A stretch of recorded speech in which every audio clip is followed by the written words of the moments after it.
ഉച്ചവിളാകത്തെ ഒരുവം ഭാഗം 19. പിന്നെയും മാസങ്ങൾ കടന്നുപോയി. ഉച്ചവിളാകത്ത് പുതിയ പാലത്തിന്റെ പണി പൂർത്തിയായി. മേലേപ്പാറയിൽ ആശുപത്രി കെട്ടിടം ഉയർന്നു. സദാശിവൻ നായരുടെ മോൾക്ക് അവിടെയാണ് ജോലി.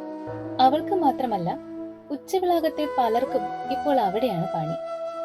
അങ്ങനെയിരിക്കെ ഒരു ദിവസം പതിവില്ലാതെ പോസ്റ്റ്മാൻ മുരളി പുത്തൻ വീടിന്റെ പടി കടന്നു വന്നു. പുത്തൻ വീട്ടിലേക്ക് സാധാരണയായി കത്തൊന്നും വരാറില്ല. കത്തയക്കാൻ അങ്ങനെ ആരും പുറത്തില്ലല്ലോ. ഒരു പാഴ്സലുമായാണ് അയാൾ വന്നത്. കുമാരൻ വീട്ടിലില്ലായിരുന്നു. ഡ്യൂട്ടി കഴിഞ്ഞ് ഉച്ചയ്ക്ക് എത്തും. പപ്പൻ പോസ്റ്റ്മാനെ കണ്ട് ഓടി വന്നു. അയാൾ പാഴ്സൽ അവന് കൊടുത്തില്ല. അകത്ത് പോയി ആരെയെങ്കിലും വിളിക്കാൻ പറഞ്ഞു. സുലോചന വന്നു. ചേച്ചി, ഒരു പാഴ്സലുണ്ട്. കുറച്ച് ദൂരെ നിന്നാണ്. കൊച്ചിന്റെ കയ്യിൽ കൊടുക്കുന്നത് ശരിയല്ല എന്ന് തോന്നി. ദൂരെ നിന്നെന്ന് പറയുമ്പം ഹരിദ്വാറിൽ നിന്നാണ് പാഴ്സൽ. പോസ്റ്റ്മാൻ പതറുന്നുണ്ടായിരുന്നു. അയാൾ വേഗം പാഴ്സൽ കൈമാറി. കൊമരുവണ്ണനില്ലേ ചേച്ചി? അവൾ ആ ചോദ്യം കേട്ടില്ല. സുലോചന വിലാസം പരിശോധിച്ചു. സപ്തർഷി ആശ്രമം, ഭൂപത്വാല, ഹരിദ്വാർ, ഉത്തർപ്രദേശ്. അവൾ പാഴ്സൽ പൊളിച്ചു. അവളുടെ കൈകൾ വിറയ്ക്കുന്നുണ്ടായിരുന്നു. വൃത്തിയായി പാക്ക് ചെയ്ത കവർ, അതിനുള്ളിൽ ചെറിയൊരു പെട്ടി. പപ്പൻ ആകാംക്ഷയോടെ നോക്കി നിന്നു. പോസ്റ്റ്മാൻ ഈ സമയം അയൽപ്പക്കത്തെ വീട്ടിലേക്ക് പോയി ആൾക്കാരെ വിളിച്ചുകൊണ്ടുവന്നു.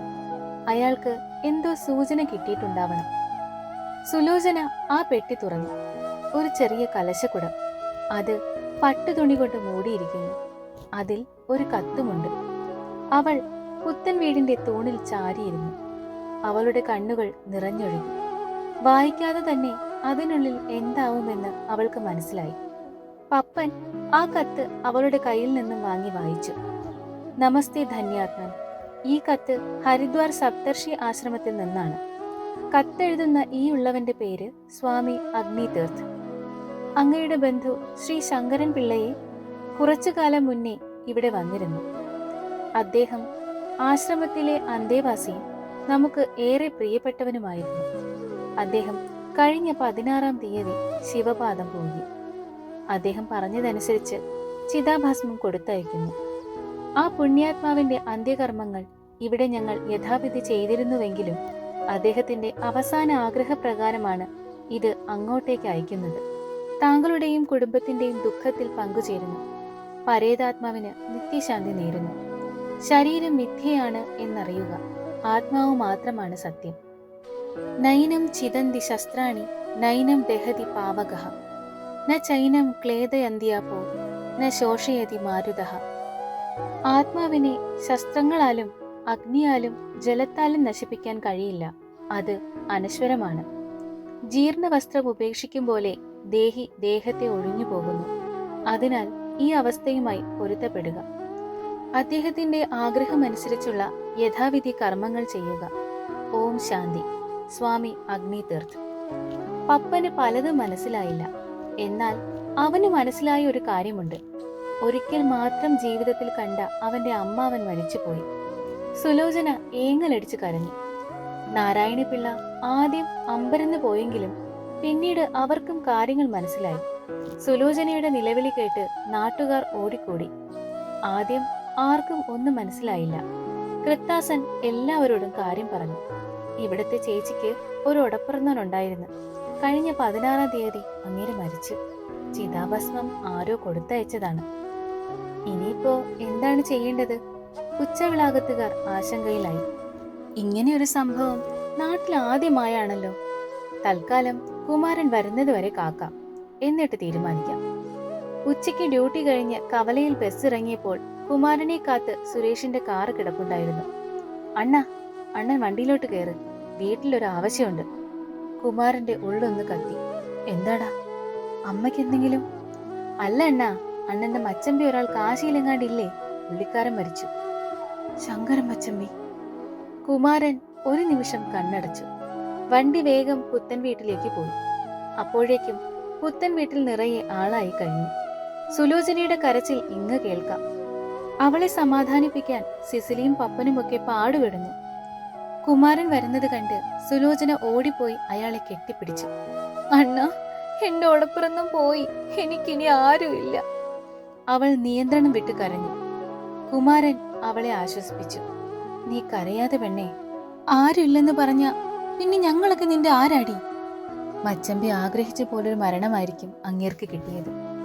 അത് മാത്രം ഇപ്പൊ ഓർത്താൽ മതി. കുമാരൻ ചിതാഭസ്മം അടങ്ങിയ കലശക്കുടവും സ്വാമിയുടെ കത്തും കയ്യിൽ പിടിച്ചിരുന്നു.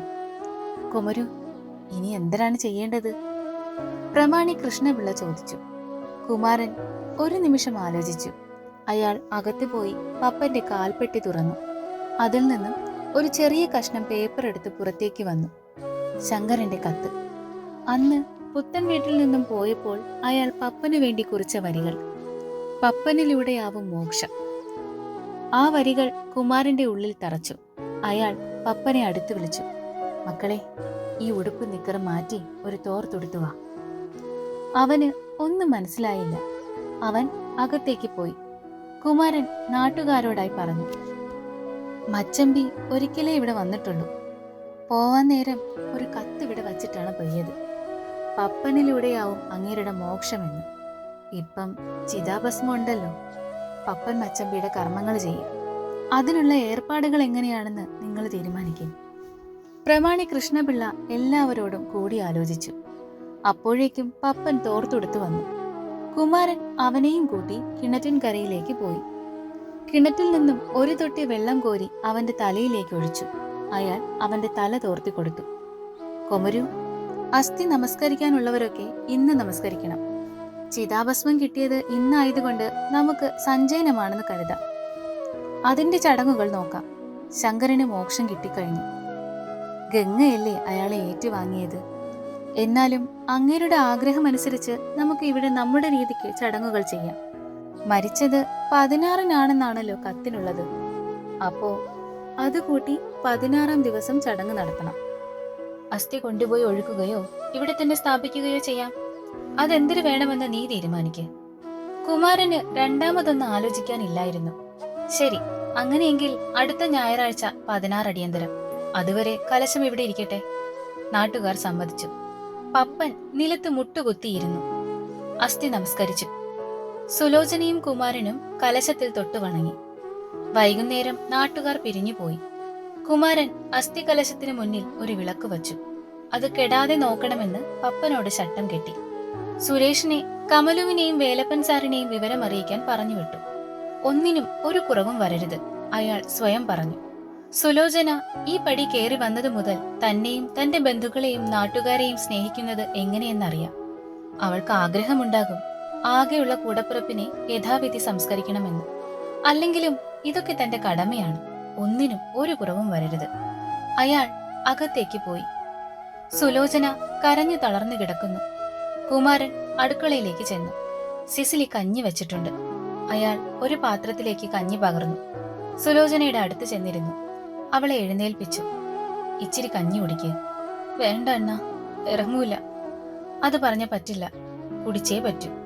അയാൾ അവൾക്ക് കഞ്ഞി കോരി കൊടുത്തു. അവൾ കുമാരന്റെ തോളിലേക്ക് ചാഞ്ഞു. അയാൾ അവളെ ചേർത്ത് പിടിച്ചു. അയാളുടെ കണ്ണും നിറയുന്നുണ്ടായിരുന്നു. അല്ലെങ്കിലും സുലോചനയുടെ കണ്ണ് നിറഞ്ഞാൽ കുമാരന്റെ കണ്ണും നിറയുമല്ലോ. അടുത്ത ഞായറാഴ്ച പുത്തൻ വീട്ടിൽ 100ഓളം പേരുണ്ട്. കമലു വന്നത് കുമാരന് വലിയ ആശ്വാസമാണ്. വേലപ്പൻ സാർ എല്ലാ കാര്യങ്ങളും നോക്കി മുന്നിലുണ്ട്. തന്റെ ഭാരം അല്പം കുറഞ്ഞ പോലെ കുമാരന് തോന്നി. ചടങ്ങുകൾക്ക് കൃഷ്ണപിള്ളയും സദാശിവൻ നായരും നേതൃത്വം നൽകി. തെക്കതിന്റെ വിഷയത്തിൽ തെറ്റിയെങ്കിലും സദാശിവൻ നായർക്ക് ഇപ്പോൾ കുമാരനോട് വിരോധമൊന്നുമില്ല. എടേ കൊമരു, അപ്പൊ എങ്ങനെ? അസ്ഥി ഇന്ന് കൊണ്ടുപോയി ഒഴുക്കുന്നുണ്ടോ, അതോ ഇവിടെ ഒരു കൊല്ലം വിളക്ക് കൊളുത്തുന്നോ? ഒഴുക്കുന്നില്ല അണ്ണ. ആ കാണുന്ന തറയില്ലേ, അവിടെ ഒരു അസ്ഥിത്തറ കെട്ടി വിളക്ക് കൊളുത്തണം. സുലോചന ഇത് കേട്ട് കുമാരനെ നോക്കി. അവളുടെ മുഖത്ത് വല്ലാത്തൊരു ആശ്വാസം. അതുകണ്ട് കുമാരന്റെ മനം നിറഞ്ഞു. കൃത്താസനും ഒരു സഹായിയും കൂടി അസ്ഥിത്തറയുടെ പണി തുടങ്ങി. അസ്ഥി കലശം കുമാരൻ ആ തറയ്ക്കുള്ളിൽ സ്ഥാപിച്ചു. പപ്പൻ വിളക്ക് കൊളുത്തി. ഒരു ഹാരം കൂടി ഇടണം, ആരോ പറഞ്ഞു. പപ്പൻ അകത്തു പോയി വലിയൊരു രുദ്രാക്ഷമാല കൊണ്ടുവന്നു.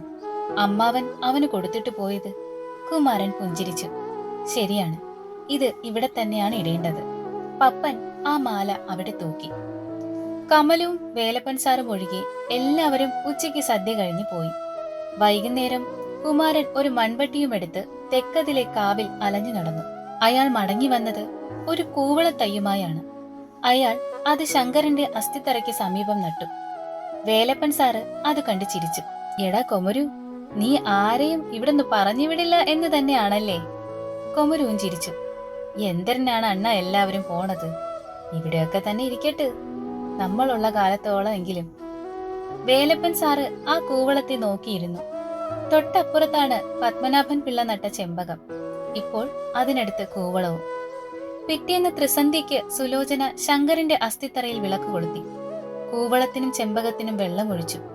തമ്മിൽ ഒരിക്കലും കണ്ടിട്ടില്ലെങ്കിലും പത്മനാഭൻ പിള്ളയും ശങ്കരൻ പിള്ളയും ഇപ്പോൾ അടുത്തടുത്താണ്. പുത്തൻ വീടിന്റെ കാവലായി അവർ ഇവിടെ തന്നെ കാണും.